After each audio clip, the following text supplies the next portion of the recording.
Welcome back to the JV Sports Show. We're live out here at IHOP, 67th Avenue in Peoria in Glendale. We had the pleasure of being joined by Arizona Christian University head coach Jeff Bowen in the first segment. And now on the line with us now, James Lex from the Champion Sports Network out in Texas. James, how are you this day? Hey, doing great. Thanks for having me on. Well, thanks for coming on with us. We appreciate you, pal. Yeah, James. So we appreciate you joining us, and there's a reason for you being here, not just to not just to make small talk. You're actually going to earn your pay here. So we got to know now. You're big. You've got a show called That's Debatable. We'll get into talking a little more about that and how people can find you. But you're a big NAIA guy. You follow NAIA nationally very closely.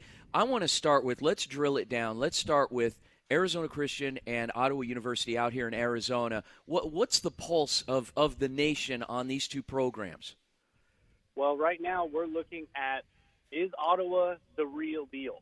This Ottawa's second year, man, it takes years to get a football program going. And Ottawa has kind of shown up on the block, showing they can score points and they can score fast. And right now we're trying to see, is this team good, especially with Arizona Christian stepping up last week, coming up with the win. And now they are, you mentioned it earlier in the show, Arizona Christian, they still have a chance to win this conference and make some waves. So if Ottawa doesn't come away with a win today, that's going to really change the national outlook in the playoffs. I think Ottawa's going to come away with a win today, but we're keeping an eye out because right now there's some really good football being played out in Arizona and the Grand Canyon State. Well, yeah, the football out here is amazing, and it's really come on even in the past couple of years. James, we appreciate you joining us here this morning. Talk a little bit about when you talk about, is Ottawa the real deal? They beat a couple of pretty good football teams. They started out on the road at Doane College this season and beat a Division II the next week at Western New Mexico at a home game, and then they beat the defending Sooner Conference champions in Langston. So my question to you is, who do they have to beat to be considered the real deal?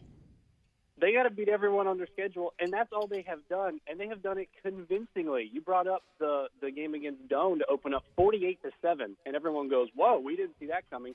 They go next week, a D2, like you mentioned, the Division II team, Western New Mexico. They got a great coach. They're building that program strong, and they surprised them and beat them. Then they play Langston, a ranked team, and they only move up 2 spots in the national poll, the national NAI football coaches poll. And if I'm now Ottawa, I'm going, what more do I have to do? I mean, I'm beating teams 48-7 or more, and they're not moving up a whole lot. I think this offense and this team is for real, but they need to prove it today against an Arizona Christian team that has won a few conference titles. They won the Central States Football League title in 2015, 2016, which has now become the Sooner Athletic Conference. And they've beaten Langston, which has won the other Sooner Athletic Conference titles in 2017 and 2018. Here we are, 2019. They're beating the last conference winners, and I think we got to keep an eye on this team because they can make some waves in the playoffs. I don't know a lot of teams that want to play them come November. So let's talk about the playoffs. So, there isn't a lot of respect right now for the Sooner Athletic Conference. That's the league that Arizona Christian, that Ottawa play in. So that being said, where do you see potentially? Let's just say that Ottawa wins out the rest of their games, the final 3 games, and they win the conference, they win the division. Where do you see them potentially opening and that first round playoff? And how do the rest of the conferences look? Obviously, you've got tell us a little. And I know I'm rambling on, but tell us a little more about the NAIA football division, because there isn't a lot of knowledge about it out west here, but you got Morningside College in Iowa and then kind of the rest of the field. So what do you see is going on with the playoff picture? Well, right now the question is going to be, I'll just take a look at a few conferences in the GPAC, Great Plains Athletic Conference. You have Morningside and Northwestern. They've got a big game coming up in the final week of the season. Both of those teams are ranked in the top 5 right now. Northwestern Iowa's number 5, Morningside number 1, the defending national champions. That's gonna affect some things because Northwestern might really drop lower.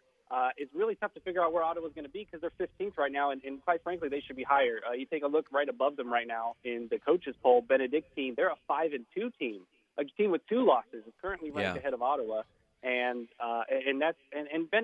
granted, Benedictine, there were some good teams they played there. But I could even look at a team that's ranked sixth right now, is St. Francis. They lost. They almost lost to Indiana Wesleyan last week. I watched that game, and it came down to a question, and it's kind of a controversial call. Indiana Wesleyan scores a touchdown. They're down one, and they decide to go for two with like 30 seconds left on the clock in the game. So if Indiana Wesleyan makes that, now you have St. Francis 5-2, and now you really question how's this going to shake up. It's really tough because the way the NAI playoffs work is a team needs to be in the top 20 in the poll, which if Ottawa wins out, they'll be in the top 20, and you have to win the conference title or division title, depending how it works out, and then it goes to at-large bids. So right now it looks like, if they lose this game, I don't know that they can even get the at-large bid, to be quite frank, but I think they will. I think they win out. They get the automatic berth, and then it gets all re-ranked, and once you get Are the they at-larges, going to have to travel that first 16. week? Even winning out, you think they'll travel the first week? I think they're going to have to travel. Just because the coaches pulled, just beating Langston and only moving up 2 spots, what more can they do? They've beaten, and if they beat Arizona Christian, they beat another conference champion from 2 years ago. Same setup there with Coach Bowen. I don't know what more they can do. I think they are going to have to travel. But, this secret weapon for Ottawa, they're used to traveling. A lot of these teams in the Midwest, they're only going, 3-4 hours for most of their games. And this Ottawa, you guys are used to flying everywhere. So this is not going to be I don't think that's going to be as big of an obstacle. But I think it's going to be a huge advantage because I think Ottawa is going to be good for years to come. And it seems maybe they're not used to traveling. They go to Arizona. Ottawa has a chance to really set up something special out there and surprise. Yeah, they've had a number of road trips so far this season, has the OUAZ spirit, and that's credit to Coach Nesbitt and his staff for keeping those guys in line during those travel trips, making sure everything's in order, all the ducks are in a row there, and everyone's getting proper rest, nutrition, and all that sort of thing. So very critical. Who do you think Morningside Mustangs have been touted at, obviously as the number one team? They're the defending champions. Who do you think poses the biggest challenge for them? Boy, that's a tough one. I think right now everyone agrees they are at the top. I was a little skeptical coming in the season just because they lost their starting quarterback, starting wide receiver that helped lead them for 4 years. They finally reached the promised land, get the championship, and they come back this year. And maybe they got to rebuild. Oh no, they reloaded and they look strong. They're scoring a lot. I'm going to keep an eye on 2 teams, and I don't think it's any surprise which teams they are.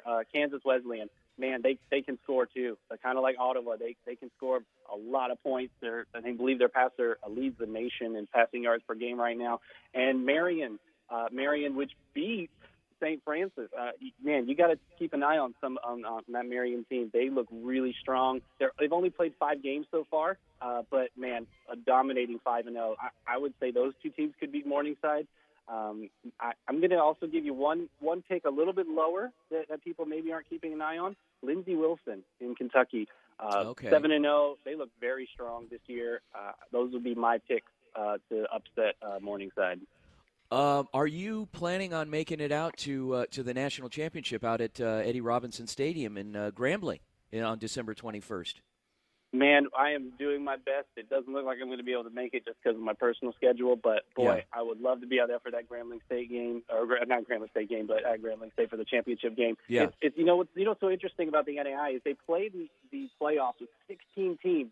NCAA, they're still arguing over 4 teams, and here's the NAI, 16 get in, right. Exactly. And they get to play. You really get to crown a national champion. But the thing is, they play 4 or 5 games after the regular season, and so they start right around Thanksgiving and go to Christmas, and so it's such a unique. Which I think is kind of what makes the NII great is you really get you get the champion when you get 16 teams from all over the country. Just the way the division conference championship system works.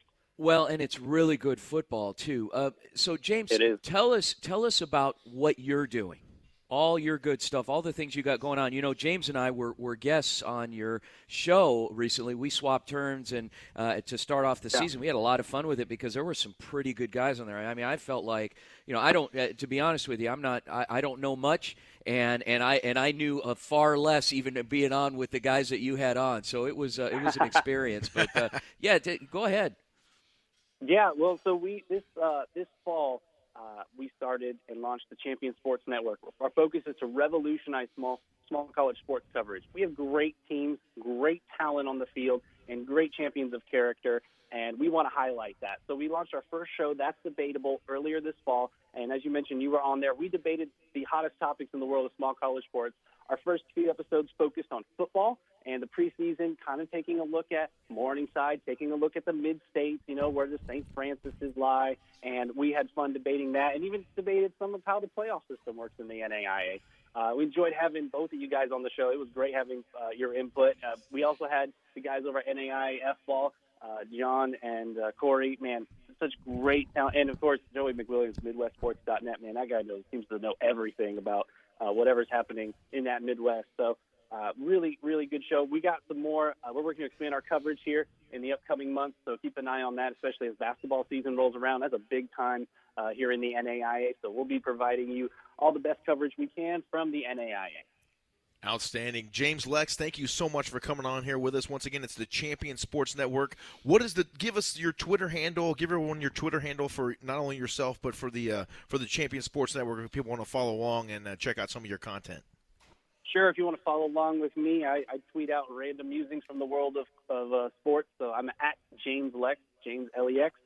You can find everything Champion Sports Network related at championsports.network.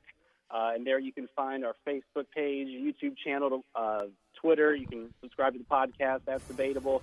All right there on championsports.network. Awesome. James Lex, thank you so much, Champion Sports Network. James, we'll be checking back and picking your brain here from time to time, especially now that we're getting closer to the playoff picture in the final few weeks of the season. So look forward to having you back on with us. Thank you so much. Thanks for having me on today. Appreciate it, guy. Thanks again. James Lex coming to you from the Champion Sports Network. Very pleased to have him on here with us this morning. It's been a great show so far. We're going to step aside here, take a short break. We're going to come back with the OU-AZ Spirit head coach, Mike Nesbitt, after the break, and we will further break down tonight's matchup against the Arizona Christian University Firestorm. Stick around right here on the JV Sports Show, live from IHOP, 6601 West Peoria. Come on in. Have a great breakfast. Come on down. Meet us. We got some OU-AZ people in the house now. Stay tuned. We'll be right back.